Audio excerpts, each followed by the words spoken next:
ابراہیم تراورے نے اپنی ٹیم کے ساتھ مل کر ریسرچ کروائی تو یہ بات سامنے آئی کہ اونٹنی کے دودھ میں ایک ایسا قدرتی خزانہ ہے جو نہ صرف غذائیت کے اعتبار سے قیمتی ہے بلکہ دنیا بھر میں کئی مہلک بیماریوں کے علاج کے لیے بھی انتہائی اہمیت رکھتا ہے،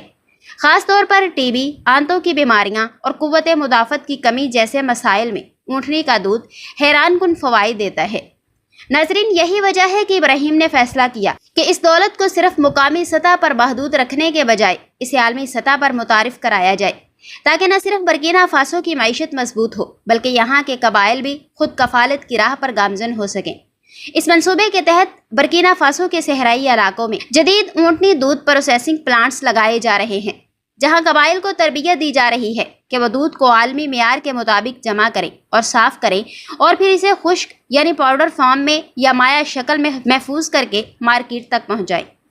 ناظرین، ابراہیم تراورے کا یہ منصوبہ ہے کہ اونٹنی کے دودھ کو عالمی دواساز کمپنیوں، ہیلتھ فوڈ برانڈز اور کاسمیٹک انڈسٹری تک برآمد کیا جائے جہاں اس کی مانگ پہلے ہی آسمان کو چھو رہی ہے۔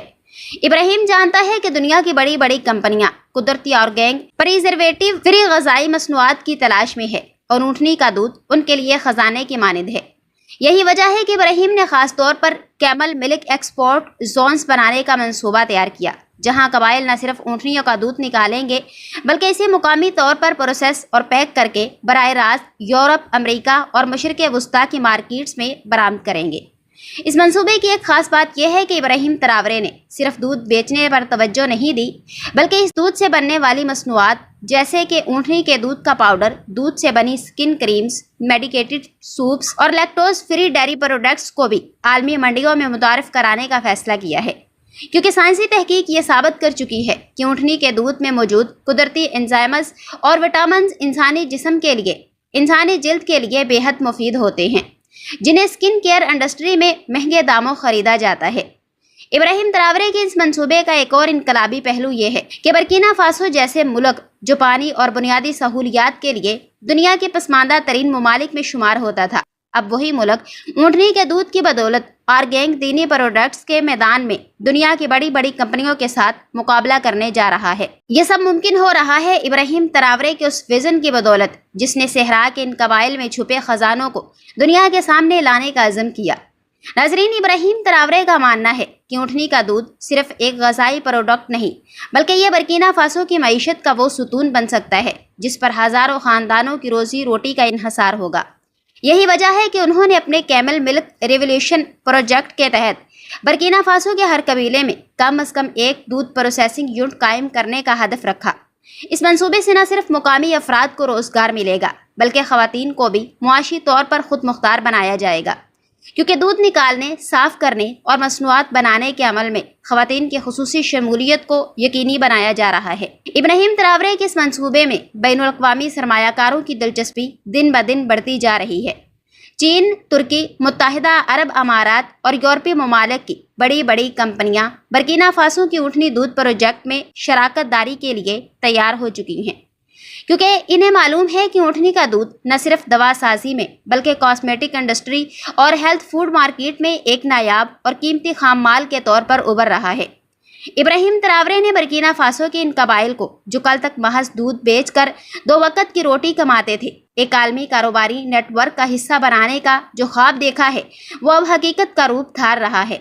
ناظرین، اونٹنی کے دودھ سے بننے والی مصنوعات اب دنیا کی بڑی بڑی مارکیٹوں میں پہنچنے جا رہی ہیں اور یہ سب کچھ ابراہیم تراورے کے اس ویژن کی بدولت ممکن ہے جو مٹی میں چھپے سونے کو پہچاننے والے ہی دیکھ سکتے ہیں۔ لیکن دوستو، ابراہیم تراورے کے منصوبے کی اصل طاقت اونٹ کی وہ خصوصیات ہیں جو نہ صرف اسے ریگستان کا بادشاہ بناتی ہیں بلکہ انسانیت کے لیے خزانہ بھی۔ تو آئیے جانتے ہیں کہ اونٹ کے جسم میں آخر وہ کون سے راز چھپے ہیں جو اسے سونے کی کان بنا دیتے ہیں۔ تو آپ نے اونٹ کی پیٹھ پر موجود ابھرا ہوا حصہ دیکھا ہوگا جسے کوہان کہا جاتا ہے۔ ایک عام تاثر یہ پایا جاتا ہے کہ اونٹ اپنی کوہان میں پانی ذخیرہ کرتا ہے، لیکن حقیقت اس کے بالکل برعکس ہے۔ اونٹ اپنی کوہان میں پانی نہیں بلکہ چربی یعنی چکنائی ذخیرہ کرتا ہے، اور جب اسے لمبے عرصے تک خوراک میسر نہیں آتی تو اپنی اسی چربی سے غذائیت حاصل کرتا رہتا ہے۔ ناظرین، دلچسپ بات یہ ہے کہ جیسے جیسے اونٹ اس چربی کو استعمال کرتا ہے اس کی کوہان چھوٹی ہوتی جاتی ہے، اور جب اسے دوبارہ خوراک ملتی ہے تو یہ کوہان پھر سے بھر جاتی ہے۔ اونٹ ایک وقت میں 75 لیٹر تک پانی پی سکتا ہے اور یہ پانی اس کے خون کے ساتھ جذب ہو کر اس کے جسمانی نظام کا حصہ بن جاتا ہے، جس کی بدولت وہ مہینوں بغیر پانی کے ریگستان میں زندہ رہ سکتا ہے۔ ناظرین، لیکن اونٹنی کی کوہان جتنی فائدہ مند ہوتی ہے اتنی ہی خطرناک بھی ہو سکتی ہے۔ روایتی قبائل کا ماننا ہے کہ مرے ہوئے اونٹ کی کوہان اس کے جسم کو ایک خطرناک بم میں تبدیل کر دیتی ہے جو کسی بھی وقت پھٹ سکتا ہے۔ اس کے پیچھے سائنسی منطق بھی ہے۔ دراصل جب اونٹ مر جاتا ہے تو اس کے جسم میں سڑن کا عمل شروع ہو جاتا ہے اور کوہان میں موجود چربی جب خوردبینی جانداروں مائکرو آرگینزمز کے ساتھ ملتی ہے تو میتھین گیس پیدا کرتی ہے۔ یہ گیس ایک دباؤ پیدا کرتی ہے جو کسی بھی جھٹکے یا حرکت سے پھٹ سکتی ہے، اس لیے مقامی لوگ مردہ اونٹ کے پاس جانے سے سختی سے منع کرتے ہیں۔ اس کے علاوہ دیگر جانوروں کی طرح اونٹنی بھی دودھ دیتی ہے، لیکن اس کا دودھ نہایت مہنگا ہوتا ہے۔ اسی وجہ سے برکینا فیسو جیسے علاقے میں اونٹنی کا ایک دودھ 500 سے 1000 روپے تک لیٹر فروخت کیا جاتا ہے، جبکہ اونٹنی کے خشک دودھ یعنی پاؤ پر کی قیمت 1700 سے 2500 روپے فی کلو گرام تک پہنچ جاتی ہے۔ اس کی وجہ یہ ہے کہ اونٹنی کے دودھ میں وہ تمام غذائی اجزاء، وٹامنز، آئرن اور معدنیات یعنی منرلز پائے جاتے ہیں جو ٹی بی یعنی ذیابیطس جیسے موسی بیماریوں کے لیے نہایت مفید ثابت ہوتے ہیں۔ ناظرین، اس کے علاوہ اونٹنی کے دودھ انسانی قد یعنی لمبائی کو بڑھانے میں بھی مددگار سمجھا جاتا ہے۔ اونٹ اپنی جسمانی ساخت اور اندرونی نظام کے لحاظ سے دنیا کے دیگر جانوروں سے بالکل مختلف ہے۔ اونٹ کے ہونٹ اور زبان نہایت سخت اور موٹے ہوتے ہیں، جیسے کانٹے دار جھاڑیوں اور کیکٹس جیسے سخت پودے کھانے کے قابل بناتے ہیں۔ چونکہ ریگستان میں زیادہ تر کانٹے دار پودے ہی دستیاب ہوتے ہیں، اس لیے قدرت نے اونٹ کو ایسی ساخت عطا کی ہے کہ وہ ان پودوں کو بآسانی کھا سکے۔ ناظرین، آپ نے شاید کبھی کسی جانور کو تھوکتے نہیں دیکھا ہوگا، لیکن اونٹ واحد جانور ہے جو تھوکتا ہے، اور وہ بھی محض مذاق یا بلا وجہ نہیں۔ دراصل اونٹ تھوکنے کو دفاعی ہتھیار یعنی ڈیفینس میکنیزمز کے طور پر استعمال کرتا ہے۔ جب اسے کسی سے خطرہ محسوس ہوتا ہے یا اپنی دشمنی کا اظہار کرنا ہوتا ہے تو وہ تھوک کر خود کا دفاع کرتا ہے۔ حتیٰ کہ اونٹ آپس میں بھی کھانے کی لڑائی کے دوران ایک دوسرے پر تھوک دیتے ہیں۔ دوستو، آج کے دور میں تو اونٹوں کا استعمال صحت اور سامان ڈھونے کے لیے ہوتا ہے، لیکن ماضی میں اونٹوں کو جنگی میدانوں میں بھی استعمال کیا جاتا تھا۔ رومی، یونانی اور فارسی لشکر اپنے جنگی ساز و سامان کو ایک جگہ سے دوسری جگہ لے جانے کے لیے اونٹوں کا سہارا لیتے تھے۔ اونٹوں کی یہ خاصیت ہے کہ وہ لمبے عرصے تک بغیر پانی اور خوراک کے گزارا کر سکتے ہیں، اور یہی خوبی انہیں دیگر جانوروں پر فوقیت دیتی ہے۔ ناظرین، اس کے علاوہ اونٹ تیز رفتاری سے دوڑنے کی صلاحیت بھی رکھتے ہیں، اس کی وجہ سے وہ میدانی جنگ میں انتہائی کارآمد ثابت ہوتے تھے۔ دوستو، اب آپ نے دیکھ لیا کہ ابراہیم تراورے صرف الفاظ کے نہیں، عملی کام کے لیڈر ہیں۔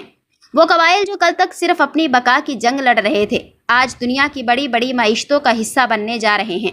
صرف اس لیے کہ انہوں نے اپنی زمین، اپنے اونٹ اور اپنی محنت پر یقین کیا۔ اگر آپ بھی چاہتے ہیں کہ دنیا ان کہانیوں کو جانے جو میڈیا کبھی نہیں دکھاتا، اگر آپ چاہتے ہیں کہ ایسے منصوبے جو واقعی زمین سے جڑے ہوتے ہیں ان کی آواز دنیا تک پہنچے، تو ابھی ہمارے چینل کو سبسکرائب کریں اور بیل آئیکن کو دبائیں تاکہ آئندہ کی ہماری ویڈیو آپ تک ضرور پہنچے۔ شکریہ، اللہ حافظ۔